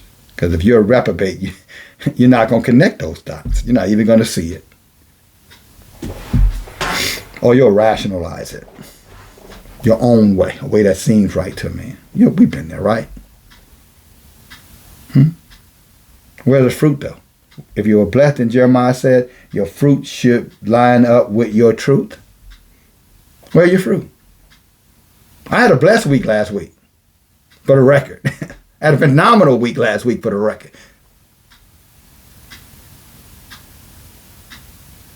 We had a great Bible study. We had a fantastic Zoom meeting last night. Y'all gave a good word to help out people who, to remind them don't go on vacation again. Some of our dear brothers and sisters, were assist me in this work. Economically, financially. I had a good week. Spent time before Yah. I had a beautiful week. I did. That's some nights I was a little restless because Yah had some things he wanted me to teach. He was like, okay, you come here. I got something for you to say. But there were no curses.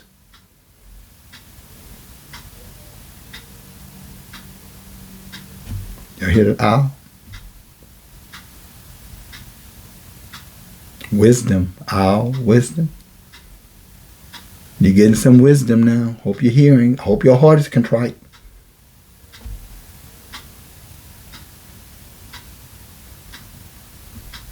Every time I talk, he starts to talk. Guess he hears me.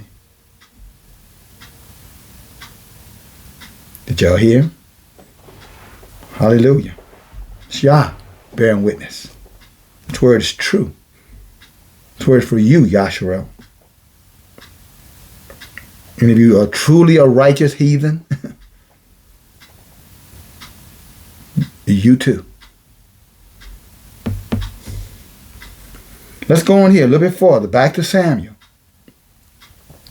1 Samuel chapter 3. Verse 5. And he ran to Eli and said, here I am again the second time. And Eli said, he ran to Eli and said, here I am, for you called me. And he said, I didn't call you. Lie down again. See, there's those thinking that Yah is talking to you, but Yah ain't talking to you.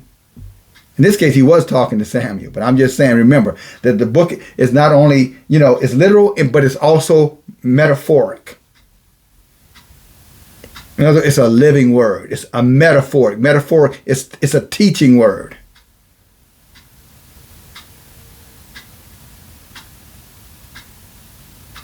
It's a transcending word. That's why it can never die. That's why Yah could never been a man. You could have never killed Yah. But he didn't kill him. Yes, they did. The one they claiming. Yes, they did. If he didn't die, then you're not saved. According to you say you die, he died for your sins. So how you say they didn't kill him? If they didn't kill him, then you're still in your wickedness then.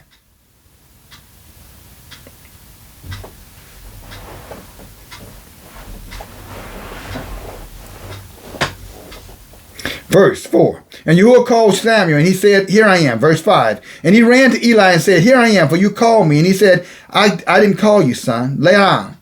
And he went and he laid down. And Yahuwah called yet again Samuel. And Samuel rose and he went to Eli and said, here I am, for you did call me. And he answered, I called not, my son. Lie down again. Now you see what I'm saying? That's why Yah, see, Yah could be talking to you, and you could be thinking it's somebody else. Yah could be saying something to you, brothers and sisters, but if you don't know Yah's voice, it said here earlier, but Samuel did not know Yah's voice.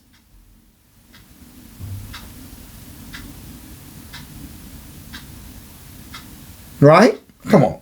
Let's watch this. Stay with me here. And Yahuwah called yet again, verse 6. And Yahuwah called yet again, Samuel. And he rose and he went to Eli and said, here I am. For you did call me. He answered, I called not, my son. Lie down again. Verse 7. Now Samuel did not know Yahuwah. Neither the word of Yahuwah had been revealed unto him. Even though he's in the house of Yah. Even if he's in the presence of what Yah's presence is. That's many of our people. Just because you're in his presence don't mean you're his, brothers and sisters. Just because you this don't make you getting in, brothers and sisters. You got to know his voice. You got to obey his voice. You got to keep his laws, statutes, and commandments. Not know about them. Not be in the presence of others who know about them. You can't talk about it. You got to be about it, sister. You got to demonstrate. You can study all you want. But you had better be demonstrating this. That's what Jeremiah's talking about. Where your fruit at? How's other lives better because of your life? And I ain't talking about your children.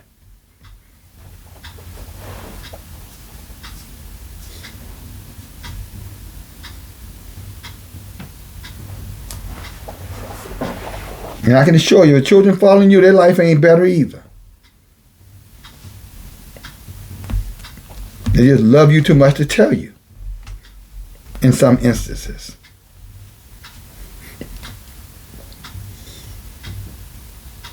Verse 7, now Samuel did not know Yahuwah, neither was the word of Yahuwah yet revealed to him.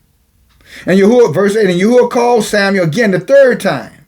And he arose and he went to Eli and said, here I am, for you did call me. And again, I will say it one more time to my brothers who get caught up before Abraham was I am stuff. Y'all know over there? And I think it's in John over there. I want to say it's chapter either 9, I think it's 9 and 45, maybe 9 and 44, but it doesn't matter. It's all lies anyway, mixed up with a little bit of truth, sprinkled in to make it believable. But he's using here I am too. He said, but you did call me. But Eli perceived that Yahuwah had called the child. Now finally, the priest, the head of the house, finally recognizing Yah's presence. Isn't that interesting? I wonder how many of in Joshua, how many of us who are in the same category, finally recognizing Yah's presence. Yah here been trying to get your attention, but you're too busy doing you. Can't even hear Yah. The child heard him. The father didn't. Well, he wasn't his father. The priest didn't.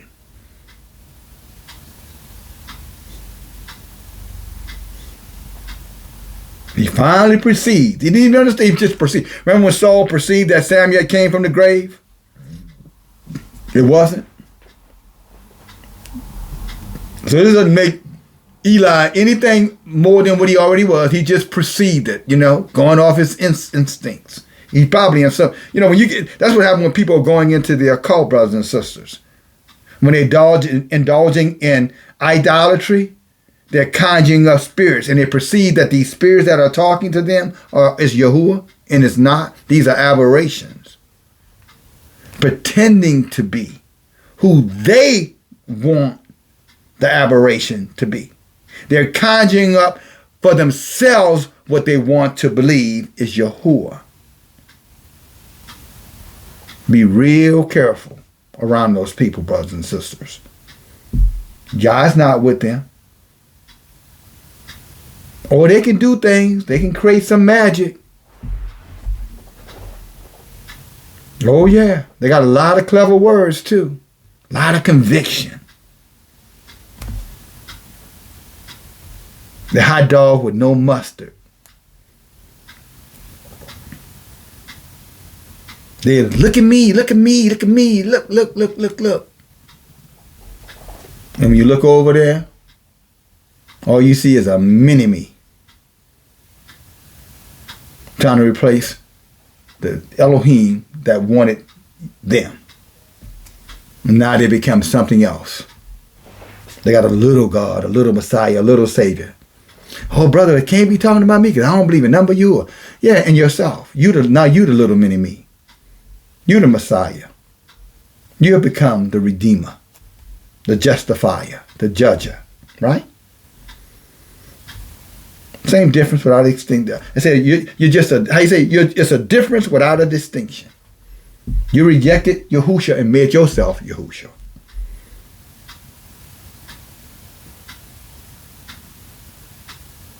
You become a god or a goddess unto yourself.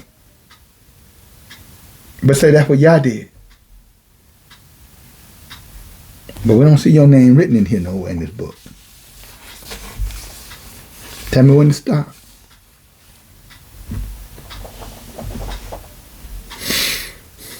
You know, there's some folk, and I'm coming back to this, and this is important, brothers and sisters. That's why I'm going. I'm following the Spirit. Yah's telling me I'm doing what Yah says.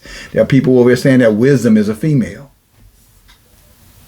But you got to see wisdom is a female. Talking about female. Okay, then hell is a female too then. So which one of you are you? Or both?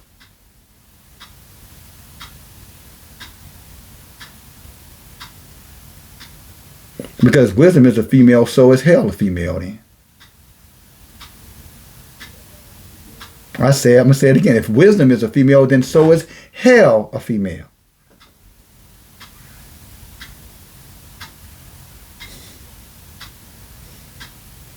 What you going to do with that?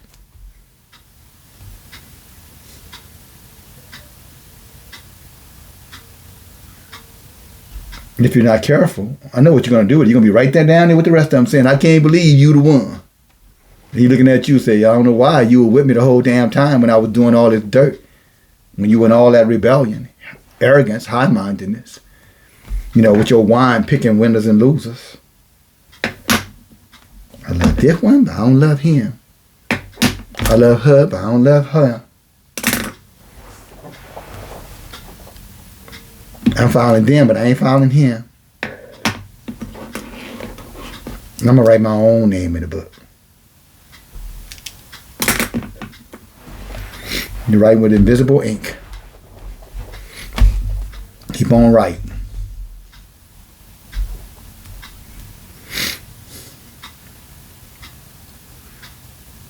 Verse 9. 1 Samuel 3 and 9. Therefore Eli said to Samuel, go and lie down. And it shall be, if he call you, that you shall speak and say, and you shall speak Yahuwah. Not Yahushua, anybody else. Yahuwah. For your servant hears. It's funny here, they seem to know the name of the Most High. How interesting. Because you got folk out there telling us we don't know his name. So that's why I say all praises to the Most High. Well, interesting. Samuel knew his name. Eli knew his name. Well, Samuel didn't know his name because he didn't know yet. He was still a child. So your job, your parents, your job is to train up your children, your sons and daughters, so that they do know his name. But it's interesting. What did he say? He said this, verse 9, therefore Eli said unto Samuel, go and lie down. It shall be, if he shall call you, calling them the nameless one, if he shall call you, that you shall speak Yahuwah, for your servant hears. Yahuwah. But I know you want to pretend like that's not here. You want to pretend nobody knows his name. Well, Eli knew his name, and guess who? Samuel knew his name. Why don't you know his name? Oh, I know, because somebody over there that you've been following in one of these little cults groups over there have told you he's the nameless one. So you want to be clever. I'm just going to say the Most High Yah. Or to the Most High. You don't even say Yah.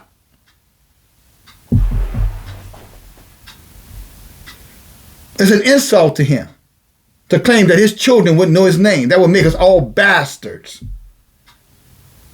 Deuteronomy 23 and 2 says, we be not bastards. Go read it. Deuteronomy in the Torah 20 says, we're not bastards. We know our father's name.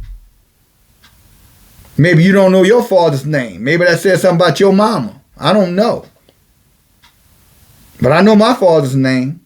I know my earthly father's name. And why wouldn't I know my heavenly father's name? Except I'd be a bastard. That's not my word. That's Yah's word. What else said in the book? Okay. We coming back here. We're almost done, brothers and sisters. What else said, brother DFG? See, you using profanity. That guy be using profanity. I'm using profanity, but you profane. Go figure. The book of Deuteronomy, chapter 23. He that is wounded in the stone, that means in his private parts. And cut off means he got, what they call that when the men get down there, they get this thing done so they can't have children. They get clipped or whatever they call it. He that is wounded in the stones and his private members and be cut off, he shall not enter into the assembly of Yahuwah. So for all of you fellas out there that got yourself neutered, this is what it says about you. You're not supposed to enter the assembly of Yahuwah because you altered yourself down there. You know, your stones, that's called testicles. Your testicle is called stones. Oh, you didn't know that? You're not even supposed to be coming into the presence of Yahuwah, the sanctuary. They shall not enter the assembly of Yahuwah. Verse 2, and a bastard shall not enter into the assembly of Yahuwah. Not until the 10th generation shall he enter into the assembly of Yahuwah. So if you don't know your father's name, that makes you a bastard. That means you have no relationship with Yahuwah as well. Uh-oh. Uh-oh. Uh-oh. Houston, we have a problem.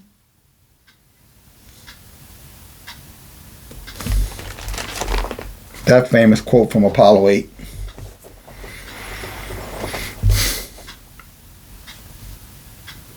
Let's go back. 1 Samuel chapter 3, verse 9. Therefore Eli said unto Samuel, go and lay down, and it shall be, if he call you, that you shall say, speak, Yahuwah, for your servant hears your voice. So Samuel went, and he lay down in his place. And Yahuwah came, and he stood, and he called as at other times, Samuel, Samuel. Then Samuel answered, speak, for your servant hears. If you don't keep these laws, statutes, and commandments, you are none of Yah's. If you rebelling and half keeping them, you're none of Yah's.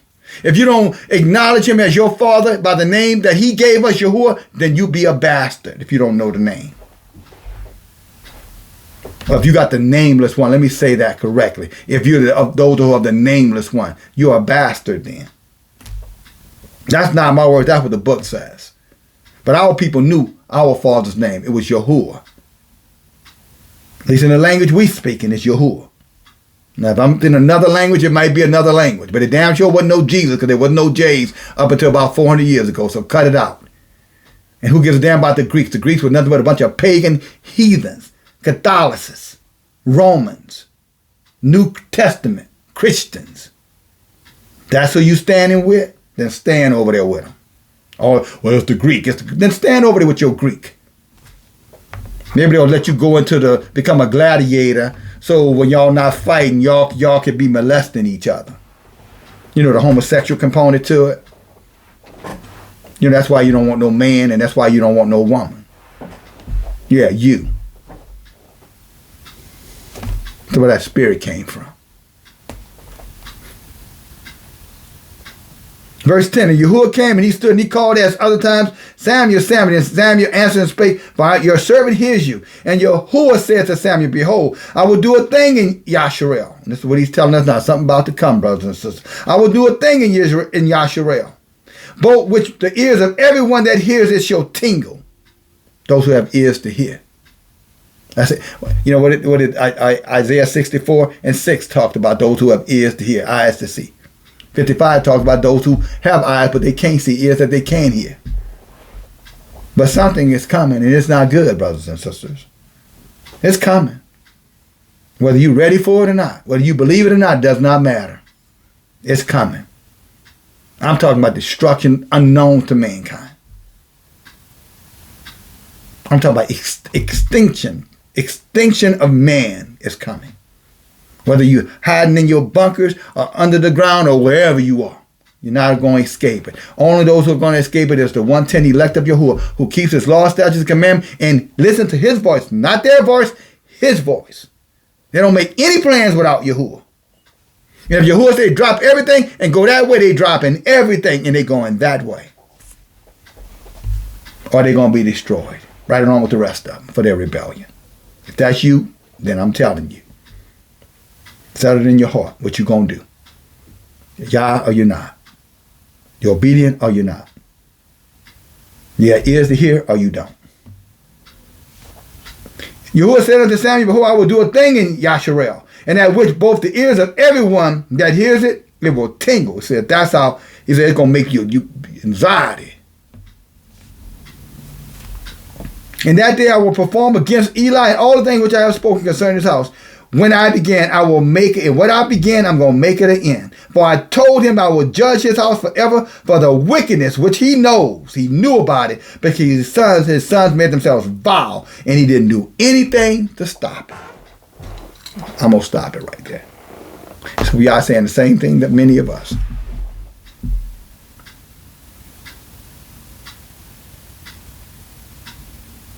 Know many things going on among us. In some cases by us. And doing nothing about it, justifying it. Yah knows my heart. But yet he's telling your heart is desperately wicked above all things. Who can know it? Only Yah judges a man through his actions, his behavior. Your fruit. Not your words. We're getting down, brothers and sisters, right to the end. I said it earlier in the message. These people are going to throw everything at us. As the old saying, they're going to throw everything at us except for the kitchen sink. But in this case, they're throwing the kitchen sink too. Israel, you're the target. We say it time and time again. I know you don't want to believe it because you don't want to see yourself that important. We talked last year about how our women that Yah said they were so precious in his sight that he didn't want them interacting with nothing but their brethren.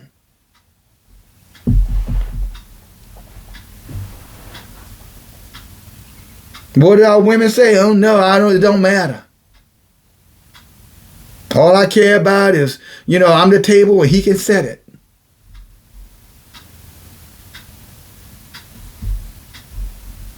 Well, say what they want. But when that fire comes, he's going to start with their little wicked asses. Then he's going to burn right on through any silly, billy, stupid man who's with him. No matter how tiny Tim you are. Or Andre the Giant you are. You're going to burn right there with them little witches. And if you're with these little warlocks, sister, you, like I said before, shut them down. You better shut them down. I'm not talking about being rebellious. I'm talking about do what Abigail did. Say, hey, Yah, this man is full of folly. He's the son of the devil. I know you got something better for me. So guess what? I'm going to continue to be honorable. I'm going to continue to pray. I'm going to be faithful. I'm going to keep your laws, statutes, and commandments. And let me know when I can leave. Or better yet, send for me.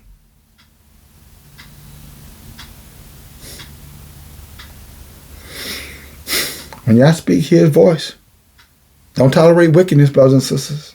We said a lot in this lesson. Play it back. Share it. Push it out. Thumb it up. But whatever you do, don't ignore it. A lot of you over there were Christians. A lot of you didn't know these things about hell enlarging itself. Didn't know that Jesus that they've been promoting is the same son of morning that's in that pit. Couldn't save himself. We told you that time and time again. Didn't want to believe it. Didn't want to hear it. Don't be the one down there saying I should have listened. I did get warned. DFG did tell me. I didn't want to hear it though. This book is important. It's a history of mankind. A book that tells the world about Yasharel and their creator, their savior, their redeemer.